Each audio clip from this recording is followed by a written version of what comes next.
saluda Arnulfo Rodríguez, director de análisis de Banco Multiva. ¿Cómo estás? Muy bien, David, qué gusto verte. Pues, ¿cómo se ve el 3.1? Pues mira, se ve interesante. No, mira, refleja algo que sucedió en el cuarto trimestre, que fue una desaceleración muy fuerte del sector Estancamiento. primario. Estancamiento de la economía. Crecer 0.1 es que se estancó la economía. Pero el que creció 0.1 fue solo el sector primario. Ajá. Agricultura, silvicultura y pesca, que solo es el 5% del PIB, pero que al crecer solo 0.1 te desaceleró. La verdad, la economía de México venía teniendo trimestre a trimestre desde el 2022 arriba del 3%, muchas veces 3,5% de crecimiento anual. Se caen a 3%. Bueno, de hecho se caen a 2.4 en el trimestre, que es una caída muy importante, y fueron dos los factores. Ya te digo, un choque en el sector primario, que aunque no pesa mucho, sí fue un sentón muy fuerte, y el otro, el consumo. Parece que la política monetaria estaría ya frenando ese crecimiento del consumo, porque las actividades industriales secundarias, pues la manufactura más o menos bien, pero con el impulso de la construcción lograron crecer su 3 y pico %. Y construcción no residencial. Sí, así es, en construcción no residencial, todo el gasto en infraestructura. Oye, a ver, pero 3.1, ¿dónde nos pone? O sea, crecimos 3.1. Sí. Hoy en la mañana tú y yo platicábamos de que ese 3.1, pues es, ¿qué? 0.9, 1% en promedio anual, ¿no? Para lo que es el sexenio actual del presidente López Obrador, es un 0.9. Y a ver, habría que recordar, en el sexenio de Miguel de la Madrid el crecimiento estuvo por ahí, 1 y cachito. Ese sí fue muy bajo. Bueno, vamos a dejarle como 1. Okay. Porque sí fue como 1 más o menos, ¿no? Tendría que revisarlo. Pero lo que sí tenemos claro es que en el periodo neoliberal fue como del 2.4, 2.6. De acuerdo. Y no estábamos contentos entonces. Y decíamos que era muy poco, que no servía. Así es. Tenemos el 0.9, o sea, la mitad, menos de la mitad de lo que traíamos. Mira, en justicia habría que separar los 2 años de la pandemia. Pero aún así, pues, bueno, ahí te mejora a un 2.4.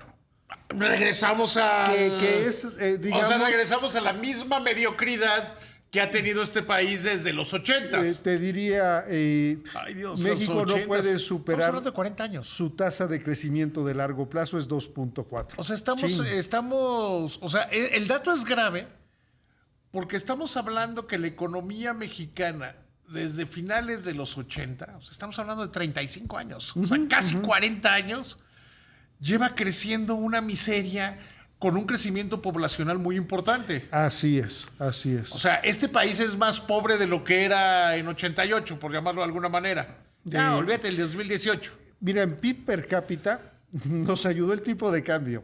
Ajá. Pero de andar sobre los 12,000, 10,000, 11,000, digamos, hace pues unos 8 años, llegamos a estar en 9,000 de PIB per cápita. Hoy otra vez andamos rondando los 12,000 dólares de Producto Interno Bruto per cápita. O sea, ¿estamos regresando a dónde? Pues a nuestra tasa natural de largo plazo, o sea, más o menos a lo que estábamos viendo en los 2000. Quiere decir que México no está pudiendo romper su frontera de posibilidades de producción.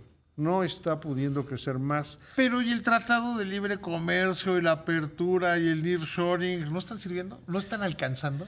No, bueno, están sirviendo que por eso no tenemos crecimientos negativos. Mira, estamos hablando de promedios. Yo creo que este sexenio arrancó con un gran pecado original, que fue la cancelación del aeropuerto de Texcoco. Eso fue un factor spooky, dirían los gringos, que espantó terriblemente a la inversión privada. Sí, porque la inversión no era tan grande. O sea, sí era muy grande, pero no era tan grande como para el efecto que causó. Exactamente. De hecho, mira, en valor de capitalización, la bolsa mexicana perdió en los meses subsecuentes el 30% de su valor de capitalización, lo que te refleja que la inversión fija bruta, la inversión del sector real, también se vino abajo. Porque se generó un fenómeno. Se creyó que era cierto que se iba a acabar con la empresa privada en este país. Pues fue un golpe muy, muy O contundente. sea, se creyó de que arranque. por ahí va a ser. Y además, hoy sabemos que el que también ni siquiera habían tomado posesión, eran asesores del presidente, correcto. que luego fueron su secretario de Hacienda, su secretario de Comunicaciones y Transportes y su asesor de negocios. Y esta es una versión que esto hay que contarlo porque se va a tener algún día que se va a tener que hacer la historia de esto. Le dijeron al presidente por separado que es una historia que cuenta el presidente, que dijo, oigan, ¿qué? ¿Seguimos con Texcoco y no o no? Cada quien hágame un análisis. Y los tres, insisto, versión del propio presidente, le dijeron que no. Así es. Y el presidente dijo que no pudo dormir esa noche. Se hubiera tomado un tafil, Hombre. un tecito, se hubiera bajado media botella de ron, algo hubiera hecho. Y fue cuando decidió no hacerlo. Pues eso fue. No, muy grave. no había corrupción. No, además, se ha salido carísimo. No, y se podía haber atacado de otras maneras. Fue la señal más negativa que se podía haber enviado al sector privado para el arranque de un sexenio. ¿Qué pasó? Pues en los primeros 2 años no crecimos nada y luego vino la pandemia que te hizo un decremento mayor de la producción. Y los últimos 2 años hemos crecido, pero no como para estar... Traíamos una buena racha. Trimestre a trimestre era sobre el 3.5%. Algunos llegamos a acercarnos al 4%. Hasta hice la broma con mi equipo. Oye, ya vamos como chinos. Pero un poco voluntarista. Pero nos la creímos como chinos. Este año fue mucho voluntarismo de gasto en serio en infraestructura, lo que era la austeridad. Y esa es otra. Primera mitad del sexenio, austeridad republicana, que ha tenido algún beneficio en mantener los coeficientes de endeudamiento del país. Pero hoy, es decir, este año y para el que viene, ahí está... 3.9 y 4. ¿Qué es el déficit? 3.9 el visto, el que ya conocemos. Casi el planeado para el próximo año, el financiero, ya el total, es de 4.9% del PIB, casi 5%. Sí, o sea, es casi 4 el año pasado y casi 5 Sí, y es inédito desde los tiempos de este señor... ¿Miguel de la Madrid? Cedillo. Cedillo. Sí, Salinas en su último año rompió algunas canicas. Por eso yo lo digo mucho, a mí me preocupa mucho el 25. O sea, quien sea el secretario o la secretaria de Hacienda, gane quien gane la presidencia, la va a tener quizá no tan complicada como la tuvo Jaime Serra, que además cometió todas las estupideces posibles. No, pero fatal. Pero la va a tener complicada. Va a ser el siguiente que tuvo un arranque más complicado desde él. Mira, va a tener que iniciar con un ajuste fiscal, con balancear las cuentas externas.